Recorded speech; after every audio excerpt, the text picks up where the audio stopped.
भवानी शंकरो वंदे श्रद्धा विश्वास रूपिणौ याभ्यां विना न पश्यन्ति सिद्धः स्वान्तः स्थमीश्वरम। हर हर महादेव। जगत पिता शिव यूट्यूब चैनल और भगवत पथ प्रश्नोत्तरी के 23वें विशेषांक में आप सभी भगवत प्रेमी दर्शकों का हार्दिक स्वागत करता हूं। भगवान श्री उग्रेश्वर महादेव जी की कृपा से आप सभी स्वस्थ सकुशल और प्रसन्न होंगे, ऐसा मुझे विश्वास है। निर्वाण दीपे किमु तैलदानम चौरे गते वा किमु सावधानम वयो गते का खलु मल्ल विद्या पयो गते कह खलु सेतु बंध। अर्थात दिए के बुझ जाने पर दीपक में तेल डालने का कोई अर्थ नहीं है। दिया बुझने के पहले ही उसमें तेल डालना चाहिए। चोर के चोरी कर लेने के बाद सावधानी रखने का कोई अर्थ नहीं है। चोरी होने के पहले ही हमें सावधान होना चाहिए। बुढ़ापे में मल्ल विद्या युद्ध विद्या का ज्ञान लेना, व्यायाम का अभ्यास करना भी निरर्थक ही है। जब शरीर में बल हो, आप युवावस्था में हो, तभी व्यायाम आदि कर लेना चाहिए। और जब बाढ़ आ जाए तब पुल बनाने का कोई अर्थ नहीं होता है। सेतु बंधन का कार्य तो बाढ़ आने के पहले ही कर लेना चाहिए। अर्थात जीवन में हर काम सही समय पर ही करना चाहिए, या कभी कभी कुछ काम तो समय से पहले ही कर लेने चाहिए। समय के महत्व और बुद्धिमत्ता के महत्व को बताता हुआ यह महत्वपूर्ण श्लोक था।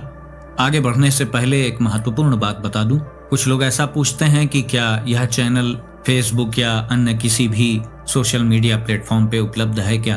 तो बिल्कुल स्पष्ट बता दूं कि इस चैनल की और मेरी उपस्थिति केवल और केवल YouTube पर ही है।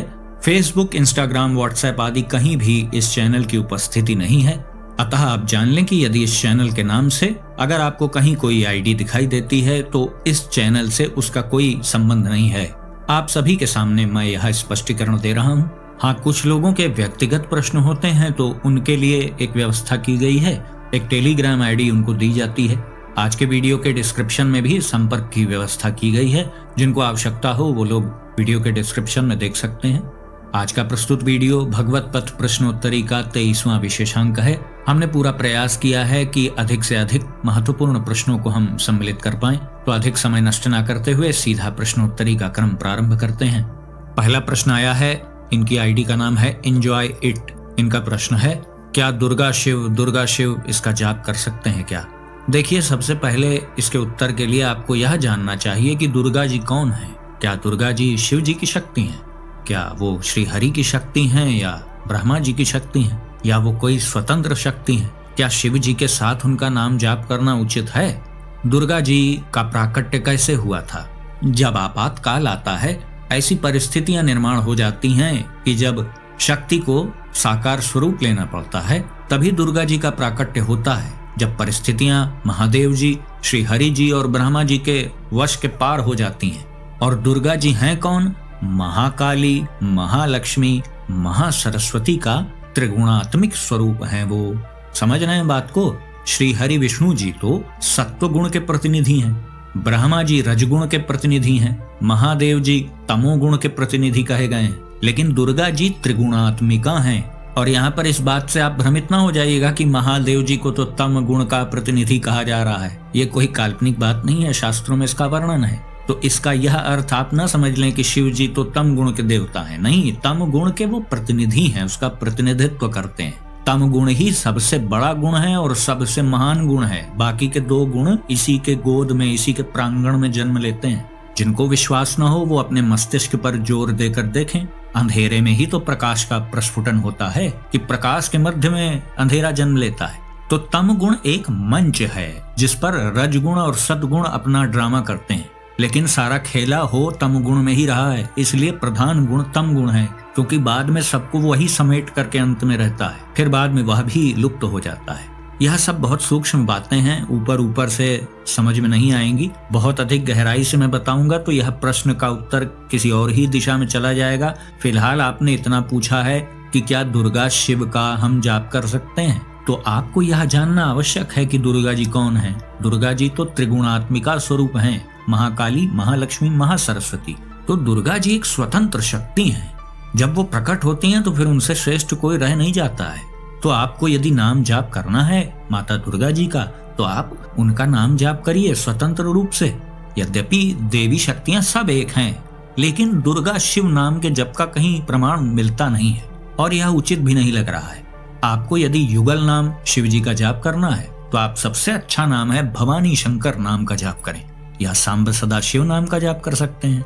आद्य जगत गुरु भगवान शंकराचार्य जी ने शिव स्वर्णमाला स्तुति नाम का एक स्तोत्र रचा है, जिसमें सांब सदा शिव नाम की बहुत महिमा बखान की गई है। उसी में तो ये लाइन आती है, सांब सदा शिव शंभो शंकर शरणम में तव चरण युगम। तो आप युगल नाम यदि जाप करना चाहते हैं तो भवानी शंकर, उमा शंकर, उमा महेश, सांब सदा शिव, गौरी शंकर, इसी प्रकार से आप जाप करें। और दुर्गा जी को आप प्रसन्न करना चाहते हैं तो आप दुर्गा चालीसा का भी पाठ प्रतिदिन नियमित रूप से कर सकते हैं, और चलते फिरते भी दुर्गा चालीसा का आप मानसिक स्मरण कर सकते हैं। अगला प्रश्न है प्रीति गंगवार जी का। इन्होंने पूछा है, क्या शिव उपासक तुलसी की माला धारण कर सकते हैं?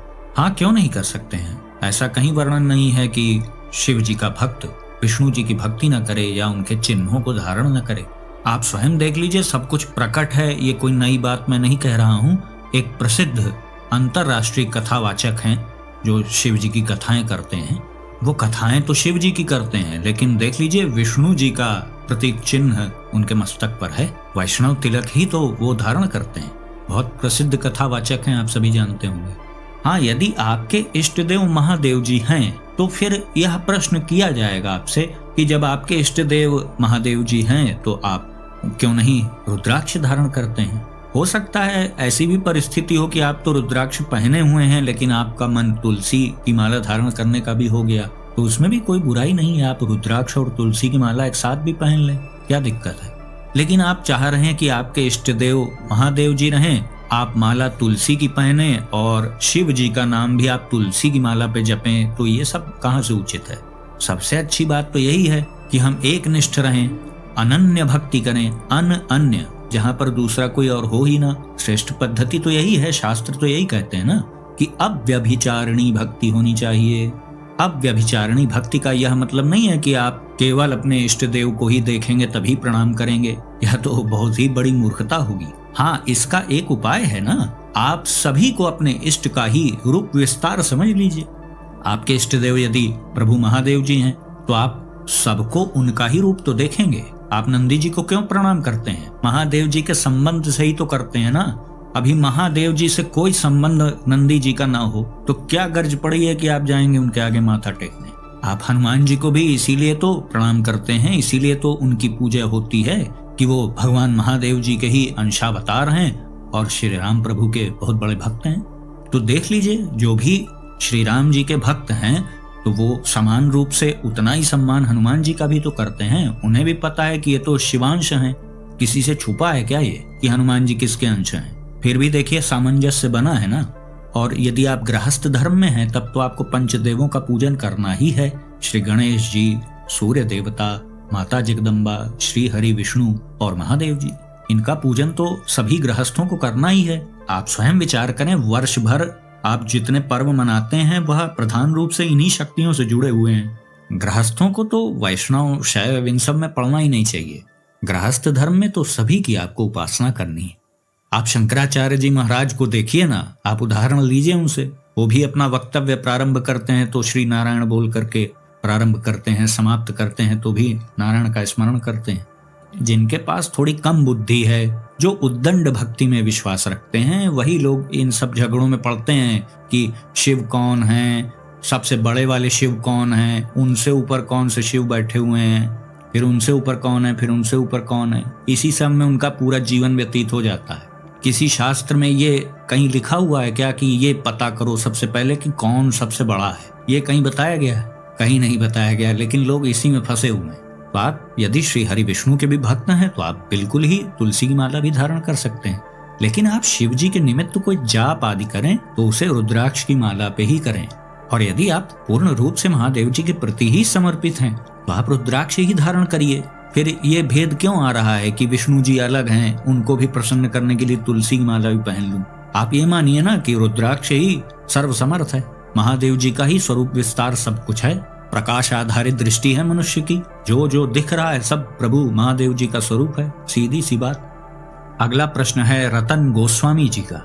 इनका प्रश्न है कि मैं सदैव ही रुद्राक्ष को धारण करे रहना चाहता हूँ, एक क्षण भी अपने शरीर से उसे मैं दूर नहीं करना चाहता हूँ। यद्यपि मैं जानता हूँ कि आपने इससे जुड़े हुए कुछ नियम बनाए हैं बताए हैं, लेकिन मैं इन नियमों को मानना नहीं चाहता हूँ, तो कृपया कोई उपाय बताएं।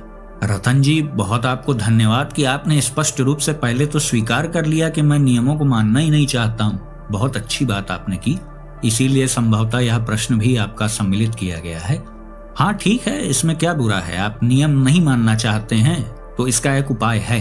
यद्यपि रुद्राक्ष से संबंधित बहुत बार मैंने नियम बताए हैं कि रुद्राक्ष को धारण करके अपवित्र बिस्तर पर, शौचालय आदि में, अपवित्र स्थानों पर, श्मशान घाट में, शव यात्रा आदि में, शोक सभा आदि में नहीं जाना चाहिए, है ना। ये सब बातें मैंने पहले बताई हैं, लेकिन आप कह रहे हैं कि आप इस झंझट में ही नहीं पड़ना चाहते हैं कि बार बार उतारो पहनो, क्योंकि सही बात है, इसमें भूल हो जाती है, क्योंकि दिन में कितनी बार आदमी शौचालय का प्रयोग कर रहा है, बार बार उसे याद रहे ना रहे। तो हाँ, एक उपाय है, आप एक काम कर सकते हैं, आप बड़ा सा एक पंचमुखी रुद्राक्ष ले लीजिए। एक रुद्राक्ष, वो बड़ा सा हो, मतलब बेर के आकार का हो, पंचमुखी रुद्राक्ष होना चाहिए वो। उसको 1-2 दिन आप सरसों के तेल में डुबो के रख लीजिए, उससे उसमें फंगस, फफूंद आदि नहीं आएगी और वो मनका भी उससे दृढ़ हो जाएगा। और सरसों के तेल से रुद्राक्ष मजबूत होता है, उसमें कीड़े आदि नहीं लगते हैं। फिर उसको आप लाल धागे में अपने गले में आप पहने, और इस प्रकार से पहने कि उसको उतारा न जा सके, धागे को बिना काटे। इस प्रकार से उसको अपने गले में आप धारण करें, इस प्रकार से गांठ मारें कि उस माला को आप बिना काटे उतार ना सकें। तो यह माना जाएगा कि वह आपके शरीर का ही अभिन्न अंग हो गया है। फिर आप उसको पहन करके कुछ भी करें, कहीं भी आए जाएं, कोई हर्ज नहीं है। जैसे एक ताबीज होता है, उसी तरीके से फिर आप ये रुद्राक्ष भी पहन करके कहीं भी आ जा सकते हैं। लेकिन आप ये चाहें कि आप 108 मनकों की माला पहन के ही सब कुछ करते रहें, तो गृहस्थ जीवन में यह उचित नहीं है। और यदि आप चाहते हैं कि कोई बीच का रास्ता हो, तो ये एक तरीका है। तो एक प्रकार से यह रुद्राक्ष की कंठी हो गई, फिर वह आप उतार तो सकते नहीं है, तो आप उसको हर समय पहने रख सकते हैं। कभी धागा उसका आपको लगे कि बहुत दिनों बाद वो खराब हो गया है, तो आप उस धागे को बदल सकते हैं। लाल धागे में ही आपको यह पहनना है। ध्यान रखें कि इस प्रकार से पहने कि उसे आप गले से उतार ना पाए बिना धागे को काटे। जैसे तुलसी की कंठी वैष्णवजन गले में पहनते हैं, हर समय पहने रखते हैं ना, तो उसी प्रकार से आप रुद्राक्ष को कंठी के रूप में आप पहन सकते हैं। अगला प्रश्न आया है नितिन भदौरिया जी का। इन्होंने पूछा है, क्या प्रतिदिन श्री काल भैरवाष्टकम स्तोत्र का पाठ कर सकते हैं? क्योंकि आपने बताया है कि आवश्यकता से अधिक इसका पाठ नहीं करना चाहिए। जी, यह सही बात है कि आवश्यकता से अधिक इसका पाठ नहीं करना चाहिए, लेकिन जो लोग किसी मनोकामना पूर्ति के उद्देश्य से संकल्प लेकर के विधिवत श्री काल भैरवाष्टकम स्तोत्र की साधना करना चाहते हैं, अनुष्ठान करना चाहते हैं, तो वह अवश्य कर सकते हैं। उसमें सबको छूट है। इसमें तो ऐसा भी बंधन नहीं है कि किसी गुरु से आप पहले दीक्षा ले लें तब इस स्तोत्र को पढ़ें, ऐसा बिल्कुल नहीं है। हाँ, माना यह है कि आप बिना आवश्यकता के, बिना किसी संकल्प के, किसी निश्चित उद्देश्य के आप इसका बड़ा अनुष्ठान कर रहे हैं। 1100 पाठ, 2100 पाठ ऐसे क्यों कर रहे हैं आप? उसके लिए मना किया गया है। हाँ, बहुत से लोग प्रतिदिन एक पाठ करते हैं, तो उसमें भी कोई बुराई नहीं है। शिव जी का ही स्वरूप भैरव जी भी हैं और उनकी उपासना के लिए शास्त्रों में कहा भी गया है। और अधिकांश घरों के तो कुल देवता ही भैरव जी होते हैं, जो शिव जी को ही अपना इष्ट मानते हैं। तो वो सामान्य रूप से एक पाठ प्रतिदिन करते हैं, दैनिक रूप से तो क्या बुराई है, उसमें कोई हर्ज नहीं है। मना इस बात के लिए किया गया है कि आप बिना किसी उद्देश्य के इसका अनुष्ठान न करें। दैनिक रूप से आप एक पाठ करते हैं तो उसमें क्या हर्ज है, वो आप कर सकते हैं। अगला प्रश्न है ज्योति बाना जी का। इन्होंने पूछा है कि यदि आसपास भैरव जी का मंदिर ना हो तो क्या शिवालय में जाकर के शिव जी के सम्मुख दीप जला सकते हैं? हाँ, जला सकते हैं, कोई हर्ज नहीं है। अधिकांशतः तो शिव मंदिरों में भैरव जी की भी प्रतिमा रहती है। आप पता कीजिएगा, यदि वहां पर भैरव जी की प्रतिमा हो तो उन्हीं के सम्मुख चौमुखा सरसों के तेल का दीपक आप जला दें, जिसमें 4 ज्योत 4 दिशा में जलती है। चौमुखा दीपक उसे ही कहते हैं। सरसों के तेल का लंबी बत्ती में आप क्रॉस बत्ती रख करके बना सकते हैं। और यदि वहां पे भैरव जी की प्रतिमा नहीं भी है तो आप शिव जी के सम्मुख भी जला सकते हैं। लेकिन उस दीप को समर्पित करते समय आपके मन में यही भाव होना चाहिए कि यह दीप भैरव जी के लिए है, क्योंकि शिव जी के लिए ऐसा चौमुखा सरसों के तेल का दीपक नहीं जलता है। शिव जी के सम्मुख तो सदैव शुद्ध घी का या कुसुम्भ के तेल का या तिल के तेल का ही दीपक जलता है सामान्यतः। तो आप वहां पर दीपक जलाएं भी तो मन में यही भाव रखें कि यह दीपक भैरव जी के निमित्त मैंने जलाया है। अगला प्रश्न है अभिराम दीक्षित जी का। इन्होंने पूछा है कि धतूरे के पुष्प क्या घर के पूजा स्थल पर चढ़ा सकते हैं? हाँ, चढ़ा सकते हैं। हो सकता है आप शहर में रहते हों, लेकिन बहुत सी ऐसी जगह भी हैं जहां पर विविध प्रकार के पुष्प नहीं मिलते हैं, पुष्प विक्रेता आदि उपलब्ध नहीं है और वहां पर बहुत प्रकार के पुष्प नहीं होते, इसी प्रकार के जंगली पुष्प पाए जाते हैं। तो प्राचीन समय में भी लोग ऐसा करते थे। तो आप धतूरे का पुष्प अपने घर के पूजा स्थल पर भी चढ़ा सकते हैं। हाँ, बस इसे ध्यान रखें कि वह केवल महादेव जी की सेवा में समर्पित होगा। अगला प्रश्न है कृष्ण बिसेन जी का। इन्होंने पूछा है यदि कुल में कोई मृत्यु आदि हो जाए तो जो दैनिक पूजा वर्षों से करते आ रहे हैं उसे करें या ना करें? हाँ बिल्कुल, कुल में यदि कोई मृत्यु हो जाती है तो आपको मंदिर जाना, धर्म ग्रंथों का पाठ करना, माला जपना, आसन लगाना, ध्यान करना, पूजा पाठ करना, ये सब कुछ वर्जित है ना। यही नियम जन्म की अशुद्धि में भी लगता है। यदि हमारे कुल परिवार में, मतलब हमारे जो चाचा ताऊ और तमाम भाई बंधु परिवार में होते हैं, वह भी आपके सुख दुख में सम्मिलित होते हैं, तो निश्चित रूप से आपको यह नियम मानना चाहिए। अपने घर का नियम तो है ही, लेकिन आसपास भी कुछ घर होते हैं जो हमारे ही परिवार से जुड़े होते हैं, ऐसा भी तो होता है बहुत जगह। तो वहां पे भी इस नियम को मानना चाहिए। यदि मानेंगे तो इसमें आपका ही भला है, आप उनके लिए नहीं मान रहे हैं, इसको सदैव ध्यान रखिएगा। इस तरीके की जो नियम होते हैं जो जन्म और मृत्यु आदि से जुड़े हुए हैं, वह व्यक्ति अपने कल्याण के लिए मानता है, तो आपको ऐसी परिस्थिति में जो इसका नियम है उसे मानना चाहिए। और ये बात भी ठीक है कि प्रभु की सेवा में एक दिन का भी गैप नहीं होना चाहिए। तो घर की कन्याओं पर इसका दोष नहीं लगता है, आप उनसे पूजन करा सकते हैं, या आपके आसपास कोई सहयोगी हो, कोई मित्र हो आपके, उनका आप सहयोग ले सकते हैं। कोई आपके ऐसे रिश्तेदार हो जो आपके कुल परिवार से बाहर हो, उनका आप सहयोग ले सकते हैं। ये मनाही थोड़ी है कि घर में पूजा नहीं होनी चाहिए, होनी चाहिए, लेकिन आप नहीं कर सकते हैं, आपके घर के सदस्य नहीं कर सकते हैं। हाँ, घर की जो कन्याएं हैं, जो बेटियां हैं, वो कर सकती है। तो आपको बिल्कुल कड़ाई से इस नियम को मानना चाहिए, जन्म की अशुद्धि को भी और मृत्यु की अशुद्धि को भी। अगला प्रश्न है पुलिन कलीटा जी का। इन्होंने पूछा है कि षडक्षरी मंत्र जाप की उत्तम विधि क्या है? जी, बहुत अच्छा प्रश्न है। देखिए, जो पंचाक्षरी मंत्र है उसके प्रारंभ में जब प्रणव ओंकार सम्मिलित हो जाता है तो मंत्र षडक्षरी हो जाता है। शिव महापुराण में दो बातें हैं और दोनों ही महादेव जी ने कही हैं और बिल्कुल बगल बगल ही कही हैं। ऐसा नहीं है कि किसी दूसरे अध्याय में बहुत दूर कहीं एक बात कही और कहीं दूसरे अध्याय में बहुत दूर दूसरी बात कही। बिल्कुल बगल बगल ही यह बात कही है कि इसको गुरु से दीक्षा लेकर के ही जाप करना चाहिए। और इसके जाप में विविध प्रकार के नियम भी महादेव जी ने स्वयं बताए हैं। शिव महापुराण में ऐसा वर्णन है, तो उसमें यह भी बताया गया है कि किन किन परिस्थितियों में इस मंत्र का जाप करना चाहिए, किसे करना चाहिए, कैसे करना चाहिए। और फिर कुछ ही श्लोकों के बाद तुरंत महादेव जी कहते हैं कि इसका जाप तो कोई भी कर सकता है, इसमें दीक्षा की भी आवश्यकता नहीं है। तो यह बगल बगल ही दोनों बातें लिखी हैं वहां पर। तो इसमें क्या निर्णय किया जाए? तो इसमें यही निर्णय निकल कर आता है कि यदि आप अनभिज्ञ हैं, आपको किसी प्रकार का ज्ञान नहीं है, आप प्रभु की भक्ति में प्रवेश करना चाहते हैं, आपको यह बात पता ही नहीं है कि इसका जाप तो गुरु के मुख से प्राप्त करके ही करना चाहिए, तो आप अनभिज्ञ हैं, तो आप कुछ भी करते रहें, कोई हर्ज नहीं, आपको कोई दोष नहीं लगेगा। हाँ, यदि आप जानकार हैं, आप विधिवत करना चाह रहे हैं, तो प्रभु उसमें ये भी बता रहे हैं कि इसकी विधि भी है। यदि विधि से चलना चाहते हो तो विधि का भी विधान है। विधि का पालन नहीं करना चाह रहे हैं, आप अनभिज्ञ हैं, आपको कुछ पता ही नहीं है, तो आप करें। लेकिन जब आपको जानकारी हो जाए तो विधि से ही चलना उचित है। यह इतनी बात पहले मैंने आपको उत्तर देने के इसलिए बताई जिससे आप बात को समझ सकें अच्छे से। और तो यदि आप बिना गुरुमुख से प्राप्त किए अपनी इच्छा से षडक्षरी मंत्र का जाप करना चाहते हैं, तो आप मानसिक रूप से महादेव जी को ही अपना गुरु मान करके पवित्र आसन पर बैठ करके ही इस मंत्र का जाप करें। क्योंकि चलते फिरते इस मंत्र का जाप करने का अधिकार आपको तभी प्राप्त होता है जब प्रकट गुरु आपको अपने मुख से आदेश दे दें, वो कह दें, फिर आप करें, आपको कोई हर्ज नहीं। लेकिन जब तक प्रत्यक्ष गुरु से आपने यह मंत्र प्राप्त नहीं किया है तो आप पवित्र आसन पर बैठ करके ही इसका जाप करें और चलते फिरते शिव नाम जाप करें। शिव नाम जाप की महिमा से तो शिव महापुराण भरा पड़ा है, उस पर क्यों नहीं लोग विश्वास करते हैं। फिर यह बिल्कुल सत्य बात है कि षडक्षरी मंत्र सर्वश्रेष्ठ मंत्र है महादेव जी का, लेकिन उसमें कुछ नियम है तो उसको मान लीजिए, उसमें क्या बुराई है।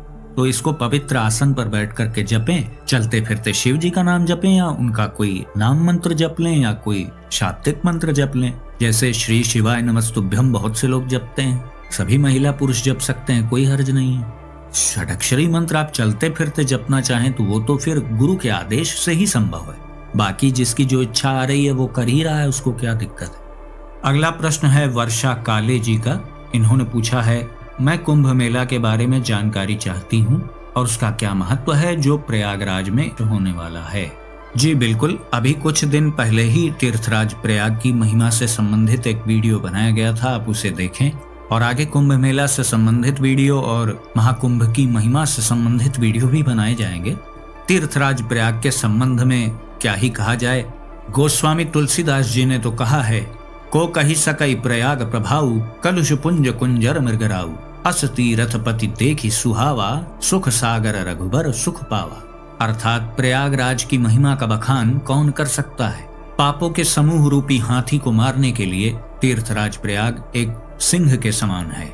ऐसे सुहावने तीर्थराज का दर्शन करके सुख के समुद्र रघुकुल शिरोमणि प्रभु श्री राम जी ने भी सुख पाया। शिव महापुराण की तो कथा ही प्रारंभ तीर्थराज प्रयाग से होती है और उसकी वंदना से होती है।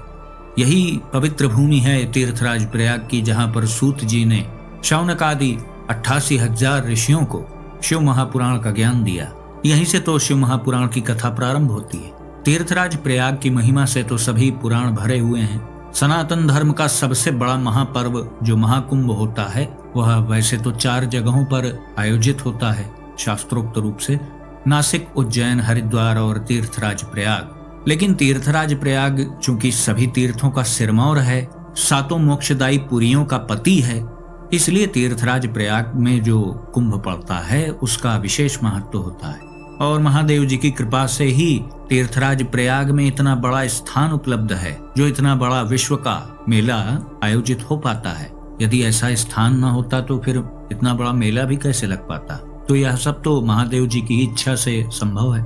हमारे सनातन धर्म में 7 मोक्षदायी पुरियों का वर्णन है। अयोध्या, मथुरा, माया, काशी, कांची, अवंतिका, पुरी, द्वारावती चैवा सप्तैता मोक्षदायिका। तो इन 7 पुरियों का जो पति है वो तीर्थराज प्रयाग है, तीर्थाधिपति हैं ये। तो एक सामान्य मनुष्य तीर्थराज प्रयाग की महिमा को क्या ही वर्णन कर पाएगा। आपका प्रश्न महत्वपूर्ण था, इस विषय पर आगे अवश्य ही वीडियो बनाए जाएंगे। अगला प्रश्न है कौशल वाजपेयी जी का। इन्होंने पूछा है कि सबसे बड़ा भगवान कौन है और ऐसा क्यों कहा जाता है कि भगवान शिव सबको राम भक्ति दे देते हैं। आपके दोनों ही प्रश्न बड़े महत्वपूर्ण हैं। अब सबसे बड़ा भगवान कौन है इसका उत्तर आपको मैं बाद में दूंगा, पहले आपके दूसरे प्रश्न का उत्तर दे रहा हूं। आपने ये पूछा कि ऐसा क्यों कहा जाता है कि भगवान शिव सबको राम भक्ति दे देते हैं। ऐसा कहीं नहीं कहा गया है, यह बात कुछ और है, लेकिन इसे लोग दूसरी तरह से प्रस्तुत करते हैं तो लोग भ्रमित हो जाते हैं। ऐसा नहीं है कि भगवान शिव जी सबको राम भक्ति दे देते हैं। आप खुद ही विचार करें, इतने श्रेष्ठ शिव भक्त हुए हैं तो फिर वो राम भक्त क्यों नहीं बन गए। बहुत से शिव भक्त हैं जो प्रारंभ से अंत तक शिव भक्त ही रहे। बात असल में ये है कि शिव जी की कृपा के बिना आप राम जी की भक्ति कर नहीं सकते। इसीलिए कहा जाता है कि यदि आप श्री राम जी की भक्ति करना चाहते हैं तो पहले महादेव जी को आपको प्रसन्न करना पड़ेगा। ये एकदम यथार्थ सत्य बात है, इसमें कोई दो राय ही नहीं है। अब इस बात को लोग समझ नहीं पाते हैं या भ्रमवश कुछ और तरीके से इस बात को कहा जाता है तो लोग समझ नहीं पाते हैं, तो इसके कई अर्थ लोग निकाल लेते हैं। बात असल में यह है कि राम जी की भक्ति यदि आप करते हैं तो सबसे पहले आपको महादेव जी के सामने नतमस्तक होना पड़ेगा। और यह बिल्कुल यथार्थ सत्य है, हनुमान जी इसका प्रमाण है। आप देख लीजिए, हनुमान जी को छोड़ करके आप राम जी को क्या ही प्रसन्न कर पाएंगे। प्रयास करके आप देख लीजिए।